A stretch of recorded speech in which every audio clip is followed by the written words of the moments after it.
사람을 안다는 건 마치 안개 속을 걷는 일과 같습니다. 가까이 있어도 선명하지 않고 오래 함께 했어도 끝내 알 수 없는 구석이 남아 있지요. 처음엔 웃으며 다가왔던 사람이 어느 날 갑자기 등을 돌릴 때 우리는 속으로 이렇게 중얼거립니다. 내가 저 사람을 너무 믿었나. 처음부터 뭔가 이상하긴 했지. 하지만 그 이상함이 구체적으로 무엇이었는지는 떠오르지 않습니다. 어딘가 낯설었지만 애써 넘겼던 표정, 말끝마다 묻어나던 은근한 비아냥, 자신에게 유리할 때만 친절했던 태도. 그 모든 게 신호였다는 것을 우리는 뒤늦게야 깨닫습니다. 혹시 이런 경험 있으셨나요?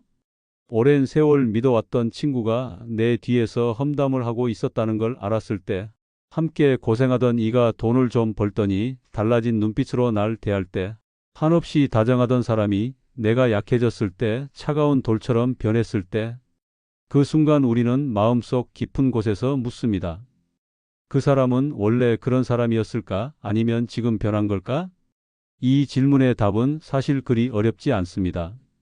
본성은 원래부터 그랬던 겁니다. 다만 우리가 그걸 미처 보지 못했을 뿐입니다. 사람은 누구나 겉모습을 포장합니다.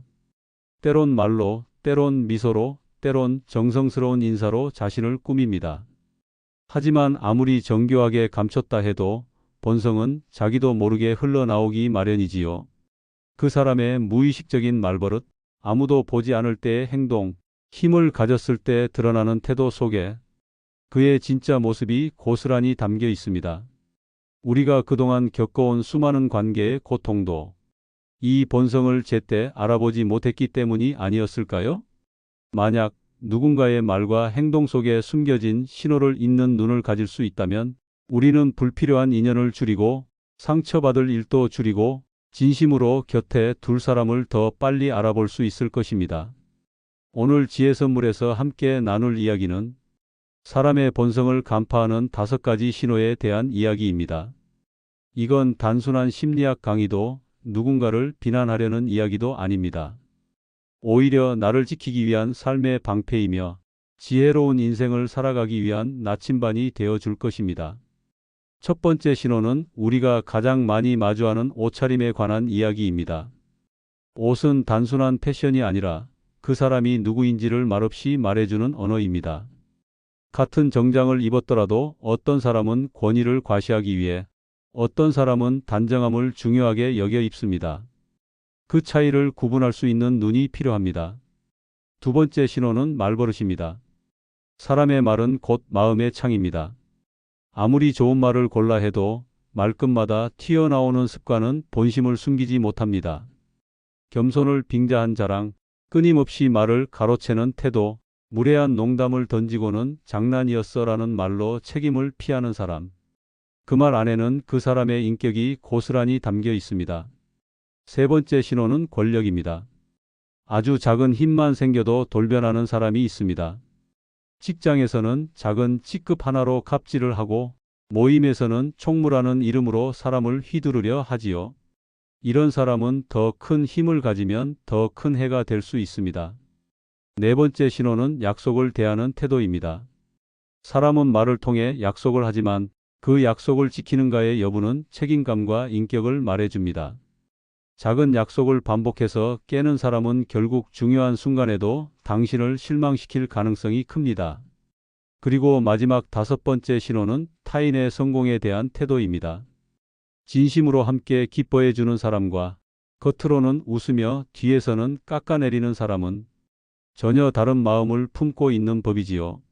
누군가가 잘 될 때 보이는 미묘한 말투와 표정, 그 속에서 우리는 질투와 경쟁심을 읽을 수 있습니다. 지금부터 함께 알아볼 이 5가지 신호는 누군가를 가르치기 위한 도구가 아니라 내 삶을 지키기 위한 지혜의 나침반입니다. 그저 누군가를 비난하기 위한 것이 아니라 더 따뜻하고 진실한 관계를 맺기 위한 기준이 되어 줄 것입니다. 이제 우리 그 안개 속을 함께 걷고 진짜 사람을 알아보는 눈을 키워보지 않으시겠어요? 그 첫걸음을 지금부터 함께 디뎌봅시다. 우리는 사람을 처음 마주할 때 무엇을 가장 먼저 볼까요? 그 사람의 눈빛일까요? 말투일까요? 아니요. 우리가 가장 먼저 인식하는 건 옷차림입니다. 말 한마디 나누기도 전에 우리는 이미 무의식적으로 그 사람을 판단하고 있습니다. 단정한가? 지저분한가? 너무 화려한가? 혹은 너무 무심한가? 그 판단의 중심엔 왜 그렇게 입었을까? 하는 질문이 숨어 있습니다. 심리학자들은 말합니다. 옷은 단지 몸을 가리는 천조각이 아니라 그 사람의 내면을 은밀히 드러내는 무의식의 언어라고요. 노스웨스턴 대학교의 한 연구에 따르면 사람은 자신도 모르게 자신의 정체성을 옷으로 표현한다고 합니다. 한 번쯤 이런 분 보셨을 겁니다. 언제나 깔끔하고 정갈하게 옷을 갖춰 입는 비 오는 날에도 구두에 먼지 하나 없이 출근하는 동료. 이런 사람은 자신을 통제하고 정돈하는 데서 안정감을 느끼는 완벽주의 성향이 짙은 사람일 가능성이 높습니다. 반면에 늘 느슨한 티셔츠에 헝클어진 머리, 약속이 있어도 정리되지 않은 복장으로 나오는 이들이 있습니다. 그런 분들은 타인의 시선을 덜 신경 쓰거나 혹은 스스로를 방어하려는 방식일 수도 있습니다. 나는 나야, 내가 뭘 보든 말든. 겉으로는 당당해 보일지 몰라도 속은 외부 세계와 거리를 두려는 마음이 담겨 있는 경우도 많습니다. 중요한 건 그 사람이 어떤 옷을 입었느냐가 아닙니다. 왜 그렇게 입었는가? 그 옷에 어떤 마음이 담겨 있는가를 읽어내는 눈입니다. 가령 같은 빨간 셔츠를 입은 두 사람이 있습니다. 한 사람은 기분이 좋아서 입었고 다른 한 사람은 사람들의 주목을 끌기 위해 선택한 옷일 수 있습니다. 같은 정장을 입었더라도 누군가는 예의를 지키려는 마음에서 또 다른 이는 권위를 과시하려는 의도로 차려 입었을 수 있지요. 여기서 우리가 놓치지 말아야 할 것이 있습니다. 일관성입니다. 어떤 사람은 늘 화려한 옷을 즐깁니다. 계절이 바뀔 때마다 옷장에서 제일 먼저 바뀌는 이들, 그런 사람은 외향적이고 활발한 성격일 수 있습니다. 하지만 평소에는 단정하지 않던 사람이 유독 상사나 권력자 앞에서만 번듯하게 차려입는다면 그건 또 다른 이야기입니다. 이런 경우 그 사람은 평소에는 타인을 무시하다가 자신에게 이득이 생길 상황에서만 이미지를 관리하려는 태도를 보이는 겁니다.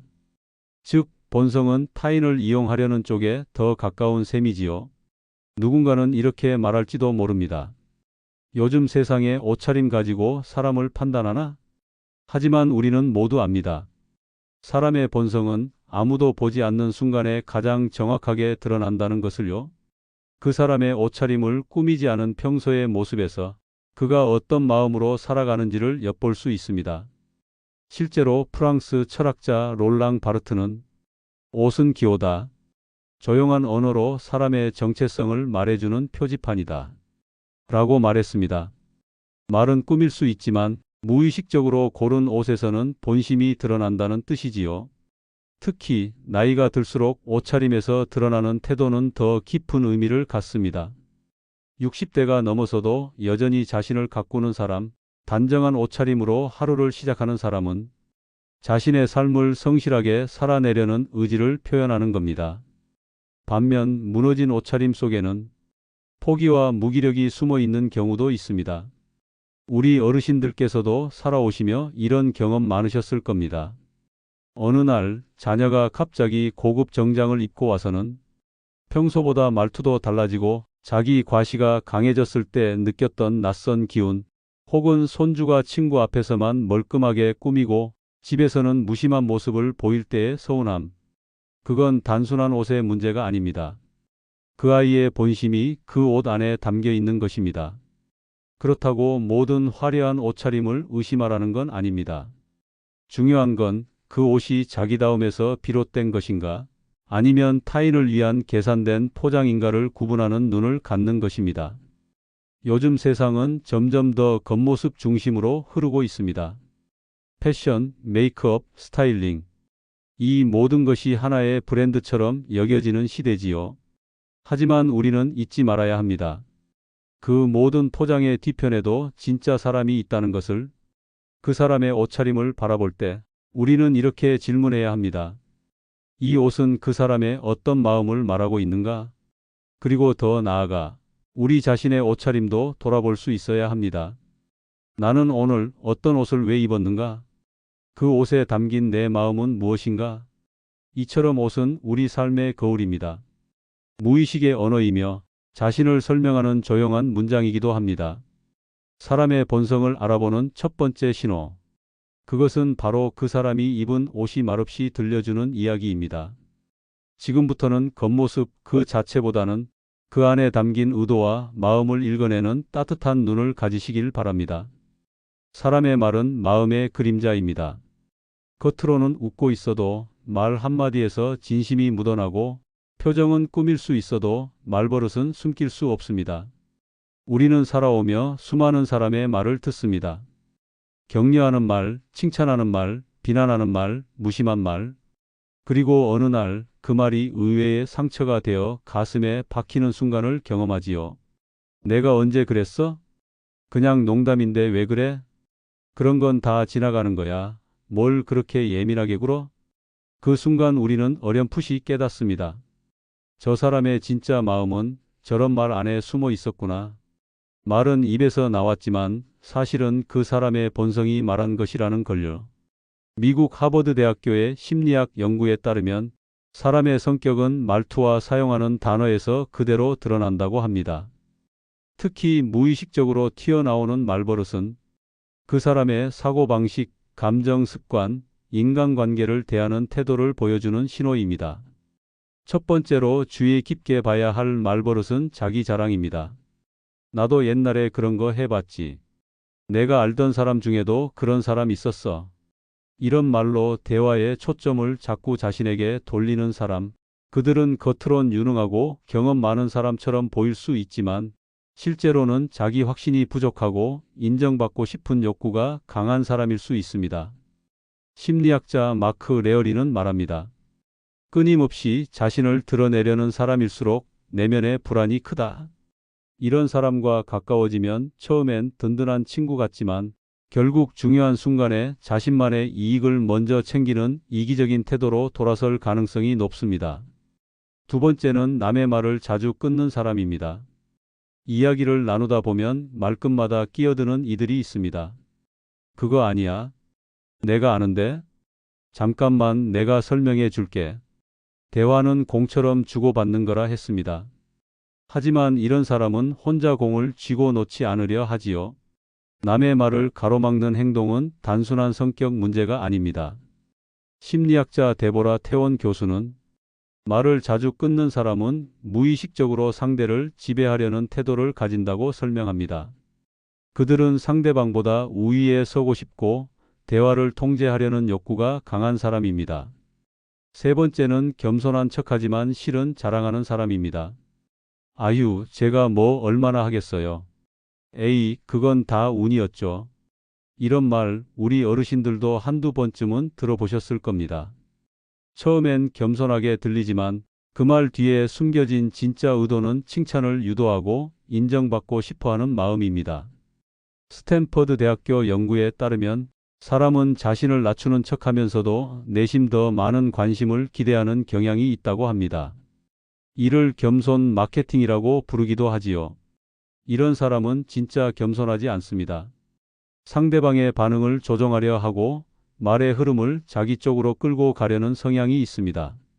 네 번째는 무례한 농담을 자주 하는 사람입니다. 장난이잖아. 왜 그렇게 예민해? 그냥 웃자고 한 소리지. 뭘 그렇게 진지하게 받아들여? 이런 말 웃고 넘기기엔 찜찜한 기분이 오래 남습니다. 심리학자 존 바우만 박사는 말합니다. 농담은 감정의 가면이다. 그 사람의 감정과 인식이 가장 솔직하게 드러나는 순간이 농담일 수 있다. 무례한 농담을 반복하면서도 책임은 지지 않는 사람, 이들은 상대가 불쾌해하면 오히려 자신이 피해자인 척합니다. 내가 뭘 잘못했어, 웃자고 한 건데. 이런 사람과 가까이 있으면 언젠가는 반드시 상처를 입게 됩니다. 그들의 무심한 말은 흉기가 되고 농담이라는 이름으로 던진 말은 평생의 상처가 됩니다. 그렇다면 우리는 이 모든 말버릇 속에서 무엇을 읽어야 할까요? 말은 그 사람의 인격이 응축된 결정체입니다. 자신만 이야기하는가? 상대의 말을 끊고 지배하려 하는가? 겸손을 빙자해 자랑을 하는가? 무례한 농담으로 상대의 감정을 무시하는가? 이 네 가지 말버릇은 사람의 본성을 꿰뚫는 열쇠가 됩니다. 사람은 누구나 멋진 말을 할 수 있습니다. 하지만 꾸밈 없는 순간 무의식적으로 튀어나온 말 한마디가 그 사람의 진짜 마음을 고스란히 보여줍니다. 우리의 삶도 마찬가지입니다. 정직한 말은 관계를 살리고 무례한 말은 관계를 망칩니다.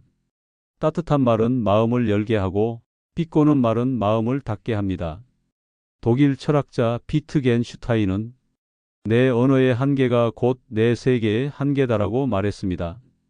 사람이 쓰는 말은 그 사람의 세계, 삶의 방향, 가치관, 사고방식을 고스란히 담고 있는 셈입니다.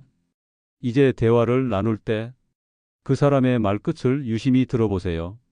그리고 자신에게도 질문해 보세요. 나는 지금 어떤 말버릇으로 사람들에게 비춰지고 있을까?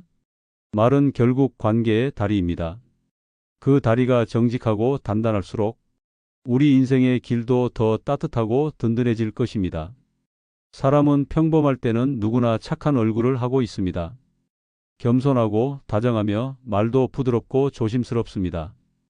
하지만 그 사람이 진짜 어떤 사람인지를 알려면 한 가지 조건이 필요합니다. 바로 권력입니다. 그 사람이 작은 권한이라도 쥐었을 때 그때 비로소 우리는 그 사람의 진짜 얼굴을 마주하게 됩니다. 미국 스탠퍼드 대학교에서 진행된 유명한 실험이 있습니다.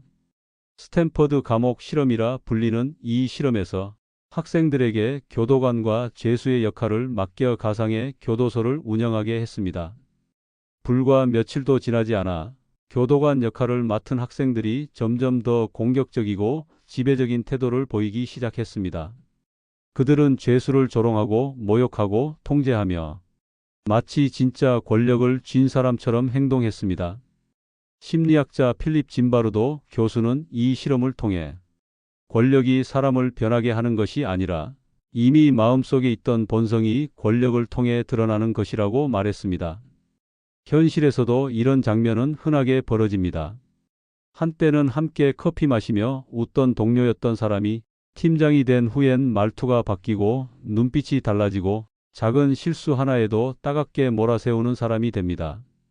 아, 저 사람 변했네. 우리는 이렇게 생각하지만 사실은 그 반대일지도 모릅니다. 변한 게 아니라 원래 그런 사람이었던 겁니다. 다만 그동안은 조심하고 있었을 뿐이지요.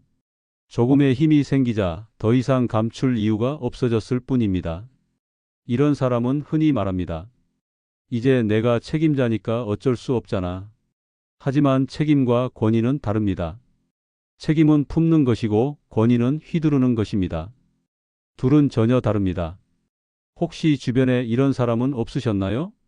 자녀가 조금 성공하더니 부모를 깔보는 태도를 보이고 예전엔 함께 고생하던 친구가 사업이 잘 되자 연락이 뜸해지고 무심하게 대하는 말투가 자연스러워졌던 경험. 그렇다면 그 사람은 이전에도 본성이 그랬던 겁니다. 다만 권력이 없어서 조용했을 뿐 기회가 생기자 감추고 있던 본색이 드러난 것이지요. 심리학자 킨슬리 박사는 말합니다. 작은 권력은 사람의 본질을 가장 선명하게 드러낸다. 작은 권한일수록 더 주의 깊게 살펴보아야 하는 이유입니다. 직장에서 누군가가 작은 직책 하나 맡았을 뿐인데 부하 직원에게 거칠게 말하고 자기 마음대로 회의를 이끌고 조금이라도 말대꾸하면 표정을 굳히는 사람이 있다면 그 사람은 더 큰 권력을 가질수록 더 위험해질 수 있는 사람입니다. 또 돈이라는 권력도 사람의 본성을 드러내는 중요한 열쇠입니다. 오래된 친구였는데 어느 날부터 돈을 많이 벌기 시작하더니 만남이 뜸해지고 대화도 자꾸 계산적으로 바뀝니다.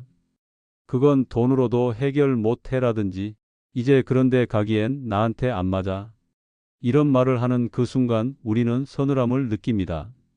하버드 대학교의 경제심리학 연구에 따르면 사람은 돈이 많아질수록 공감 능력이 떨어지는 경향이 있다고 합니다.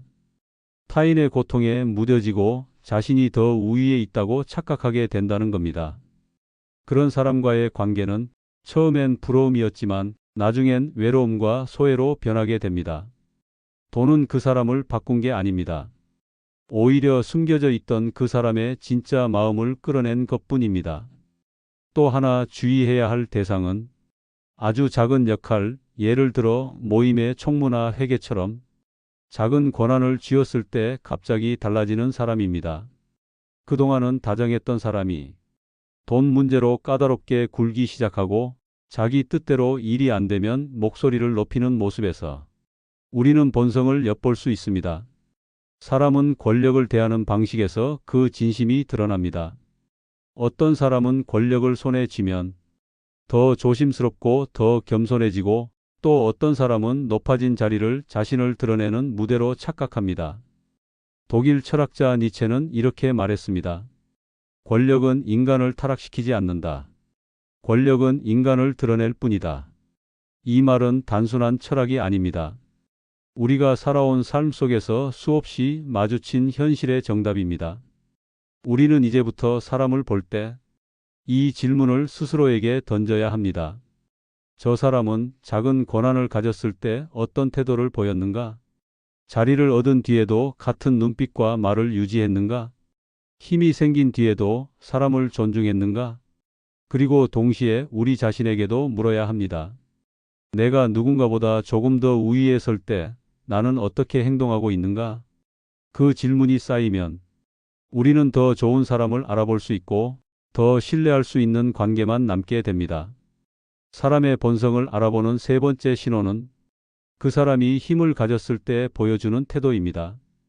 아무도 없을 때가 아니라 모두가 보는 자리에서 어떻게 행동하는지를 보는 것, 그것이 진짜 그 사람을 보는 눈입니다. 내가 그 약속은 꼭 지킬게. 다음에 꼭 같이 보자. 잊지 말자. 이번엔 내가 밥 살게. 진짜야. 살다 보면 수없이 듣게 되는 말들입니다. 그런데 정말 그 약속은 얼마나 지켜졌을까요? 언젠가부터 우리는 이런 말에 슬며시 기대면서도 동시에 마음속 한구석에서는 조심하게 됩니다. 또 말뿐인 약속일지도 몰라라는 경계심이 고개를 들지요. 사람은 말로 마음을 전달하고 약속으로 신뢰를 쌓습니다. 그렇기에 약속을 어떻게 대하는가는 그 사람의 인격과 책임감을 드러내는 결정적인 신호입니다. 심리학자들이 말하길 약속은 인격의 거울이다. 말한 것을 지키려는 태도는 곧 그 사람의 삶을 살아가는 자세와도 직결됩니다. 미국 듀크 대학교의 연구에 따르면 약속을 자주 깨는 사람일수록 대인관계에서 신뢰도가 낮고 감정적으로도 책임을 회피하려는 경향이 크다고 합니다. 우리가 일상에서 흔히 마주하는 약속의 문제, 그 속에는 사실 본성의 흔적이 고스란히 남아 있습니다. 첫 번째, 아무렇지 않게 약속을 취소하는 사람입니다. 미안, 갑자기 일이 생겨서. 오늘 몸이 좀 안 좋아. 한두 번은 그럴 수 있습니다. 하지만 그런 일이 반복된다면 그것은 단순한 일이 아니라 당신을 소중히 여기지 않는 태도일 수 있습니다. 처음엔 연락이 없었다가 나중에 깜빡했어 하며 사과하는 사람, 그 사람의 머릿속 우선순위에 당신은 늘 한참 뒤에 있다는 뜻입니다. 언젠가는 중요한 날에도 당신을 쉽게 취소할 사람일 수 있습니다. 두 번째, 이중 약속을 잡는 사람입니다. 나 오늘 약속 있어 하면서도 다른 사람과 또 약속을 잡고 막판에 어느 쪽이 더 중요하거나 이득이 되는지를 따져 한쪽을 취소합니다. 이런 사람은 사람보다 상황을 우선시합니다. 관계를 숫자처럼 계산하고 자신에게 더 이익이 되는 쪽을 선택합니다. 당신이 진심으로 기다렸던 그 만남은 그에게는 하나의 선택지였을 뿐인 겁니다. 이중 약속을 반복하는 사람은 결국 당신을 후순위로 두는 사람입니다. 그 사람의 말과 태도 속에서 그 계산적인 마음이 드러납니다. 세 번째, 말만 앞서는 사람입니다. 이번 주에 내가 꼭 전화할게. 다음 달에 시간 내서 꼭 보자. 이번엔 내가 살게.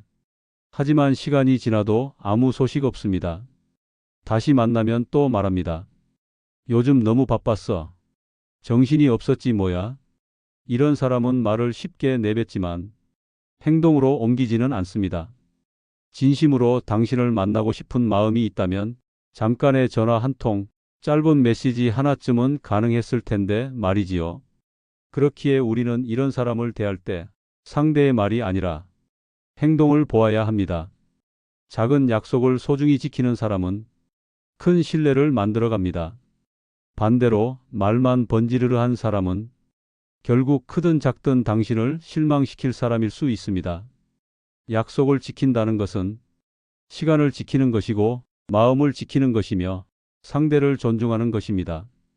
그래서 약속을 가볍게 여기는 사람은 결국 당신이라는 사람 자체를 가볍게 여기는 것과 다르지 않습니다.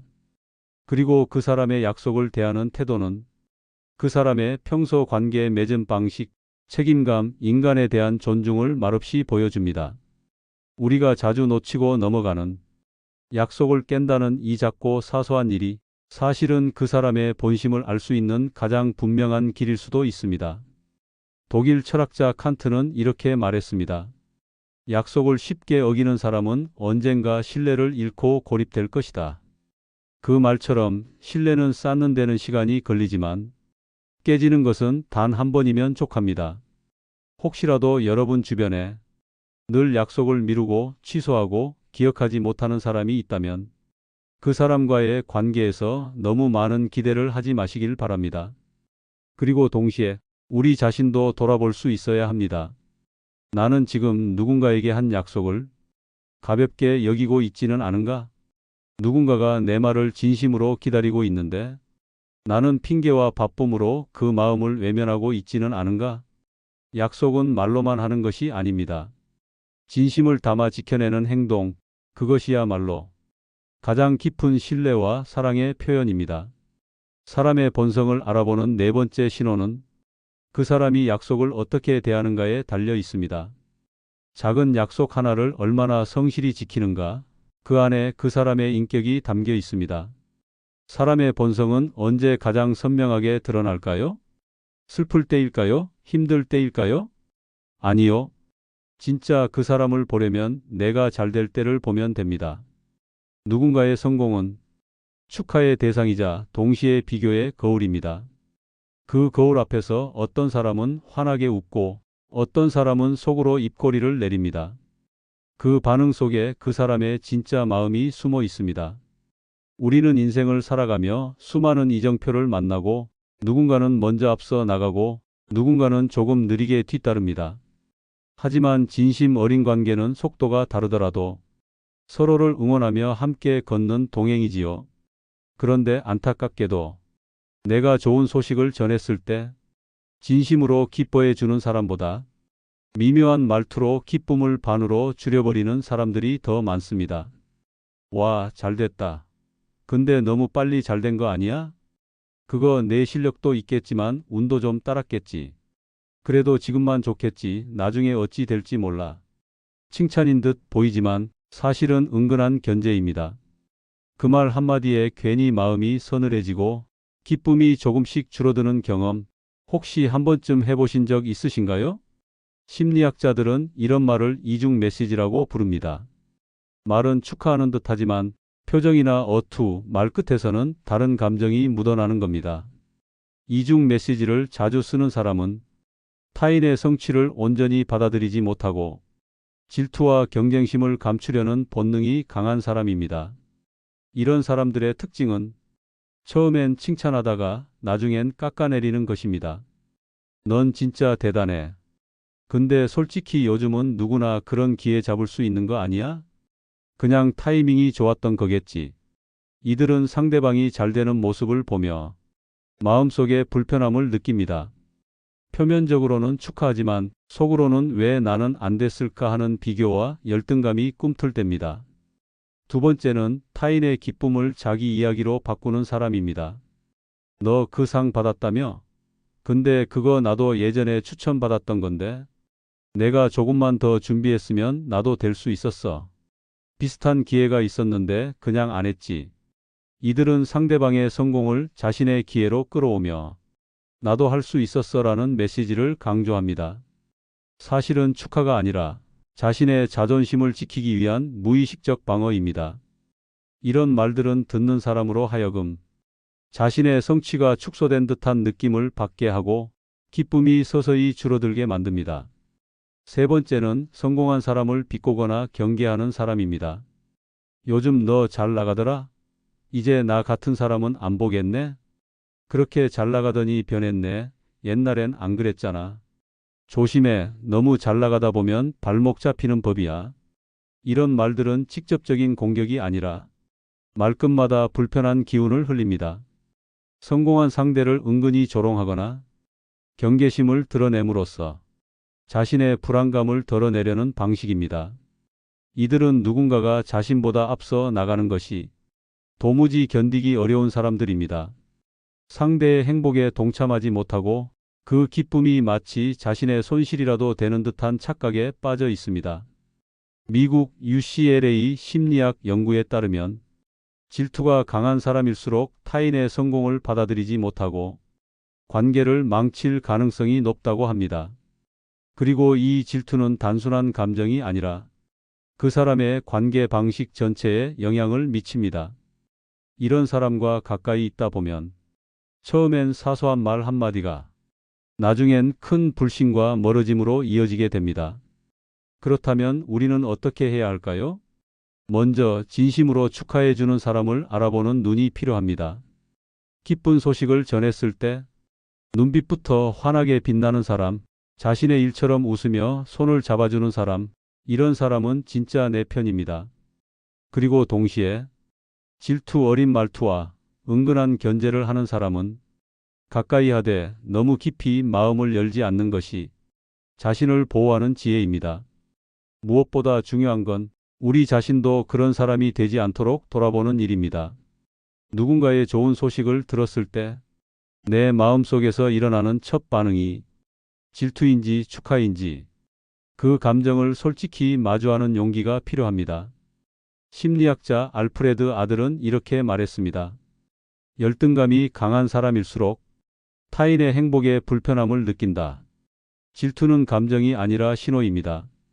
그 사람의 내면이 얼마나 여유로운지, 삶에 대해 얼마나 자신이 있는지를 알려주는 신호이지요. 사람의 본성을 알아보는 다섯 번째 신호는 타인의 성공을 어떻게 바라보는가에 있습니다. 기쁨을 함께 나누는 사람, 진심으로 응원하는 사람, 그런 사람 곁에 있을 때 우리의 삶은 더 따뜻하고 건강해집니다. 사람의 마음은 바람결처럼 보이지 않지만 그 바람이 지나간 자리에는 반드시 흔적이 남습니다. 말끝의 떨림, 눈빛의 미묘한 방향, 행동 하나, 침묵 하나에 그 사람의 본성이 스며 있습니다. 우리는 살아가며 참 많은 사람과 관계를 맺습니다. 피부치처럼 가까운 가족, 평생 친구라 믿었던 사람, 스쳐가는 이웃과 동료들까지. 그중 어떤 사람은 우리 인생을 따뜻하게 밝혀주고 어떤 사람은 그늘을 만들며 지나갑니다. 문제는 그 빛과 그늘을 미리 알아보기가 어렵다는 것입니다. 겉모습은 웃고 있어도 속은 차갑게 식어 있는 사람도 있고 말은 부드럽지만 마음은 날이 서 있는 사람도 있습니다. 그래서 오늘 우리가 함께 나눈 사람의 본성을 읽는 5가지 신호는 남을 의심하기 위한 도구가 아닙니다. 오히려 자신을 지키기 위한 방패이자 더 건강하고 진실된 관계로 나아가기 위한 나침반입니다. 첫 번째, 누군가의 옷차림을 바라볼 때 이제는 단순한 겉모양이 아니라 그 속에 담긴 마음의 결을 읽어낼 수 있어야 합니다. 왜 그런 옷을 입었을까? 그는 지금 어떤 마음으로 이 자리에 왔을까? 그 작은 호기심이 상대의 진심을 더 깊이 들여다볼 수 있는 출발점이 됩니다. 두 번째, 말버릇은 그 사람의 무의식이 튀어나오는 창입니다. 습관처럼 내뱉는 말, 말끝마다 묻어나는 태도, 농담이라며 던지는 말 한마디에 그 사람의 인격이 고스란히 담겨 있습니다. 세 번째, 권력을 쥐었을 때 드러나는 태도는 그 사람의 도덕성과 인간성을 가장 정확히 보여줍니다.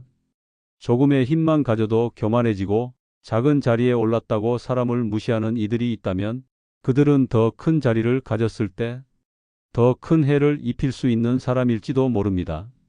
네 번째, 약속을 대하는 태도는 그 사람이 관계를 어떻게 생각하는지를 말없이 알려줍니다. 작은 약속 하나라도 소중히 여기는 사람은 당신이라는 존재를 소중히 여기는 사람입니다. 반대로 약속을 가볍게 깨는 사람은 당신의 시간과 마음도 가볍게 취급하는 사람입니다. 그리고 마지막 다섯 번째, 타인의 성공에 반응하는 방식 속에서 질투인지 진심인지 비교인지 축하인지가 드러납니다. 진정한 친구는 당신이 잘 될 때 더 크게 박수쳐 주는 사람입니다. 그 반응 하나로 우리는 인생에서 곁에 둘 사람과 거리를 둘 사람을 구별할 수 있습니다. 이 다섯 가지 신호는 결국 작은 행동에 깃든 마음의 언어입니다. 그리고 그 언어를 읽을 수 있는 눈을 가진 사람만이 불필요한 상처를 줄이고 더 깊은 관계로 나아갈 수 있습니다. 하지만 이 모든 통찰은 결국 자신을 향한 질문으로 돌아옵니다. 나는 지금 어떤 사람인가? 나는 누군가에게 어떤 본성으로 비춰지고 있을까? 우리는 누군가를 바라보며 판단하지만 동시에 누군가의 눈에 비춰지고 있습니다. 내가 누군가를 본다 함은 그 사람의 눈에도 내가 비추어진다는 뜻이지요. 어쩌면 가장 먼저 돌아봐야 할 사람은 타인이 아니라 나인지도 모릅니다. 나는 약속을 어떻게 지키고 있는가? 나는 권력을 어떻게 쓰고 있는가? 나는 타인의 성공 앞에서 어떤 표정을 짓고 있는가? 이 물음에 부끄럽지 않은 사람이 되기 위해 우리 모두는 여전히 배우는 중이고 여전히 성장하는 중입니다. 관계란 거울과 같아서 내가 비춘 만큼 돌아오게 되어 있습니다. 내가 맑은 눈으로 사람을 바라보면 그 눈에도 맑은 진심이 담깁니다. 진정한 지혜는 사람을 꿰뚫어 보는 눈을 갖는 것이 아니라 그 사람의 깊은 곳까지 이해하려는 따뜻한 마음을 지키는 것입니다. 좋은 사람을 만나고 싶다면 내가 먼저 좋은 사람이 되어야 합니다. 그 사람이 실수해도 품을 수 있는 너그러움, 나보다 잘 될 때 함께 웃어줄 수 있는 여유, 어떤 자리에 있든 품위를 지킬 수 있는 겸손, 그런 마음이 결국 나를 좋은 사람으로 만들어 줄 것입니다. 오늘 여러분과 나눈 이 이야기들이 당신의 하루 그리고 당신의 관계에 작은 등불이 되기를 소망합니다. 누군가를 깊이 바라보는 그 순간, 그 시선의 끝에서 마주하는 존재는 결국 나 자신임을 잊지 마십시오. 사람을 보는 눈을 키운다는 건 그저 상대를 꿰뚫어 보려는 날카로운 시선이 아니라 상처받지 않기 위해 그리고 더 따뜻하고 건강한 관계를 맺기 위한 삶의 지혜를 갖추는 일입니다. 오늘 우리가 나눈 다섯 가지 신호는 어쩌면 이미 마음속에서 느끼고 있었던 이야기일지도 모릅니다. 하지만 그것을 다시 말로 꺼내고 마음에 새기고 앞으로의 삶에 적용할 수 있다면 그 자체로 큰 전환점이 되어줄 것입니다. 여러분, 관계는 곧 인생입니다. 좋은 사람을 곁에 두는 것만으로도 우리의 삶은 훨씬 더 따뜻해지고 한결 더 평온해질 수 있습니다. 그리고 잊지 마세요. 우리가 좋은 사람을 알아보는 만큼 우리도 누군가에게 좋은 사람이어야 한다는 것. 그 마음으로 하루하루를 살아간다면 우리는 어느 날 스스로 빛나는 존재가 되어 있을 것입니다. 오늘의 이야기가 마음에 남으셨다면 구독과 좋아요로 지혜 선물을 응원해 주세요. 그리고 여러분의 경험과 생각도 댓글로 함께 나눠주세요. 당신의 한 문장이 누군가에겐 큰 위로와 깨달음이 될 수 있습니다.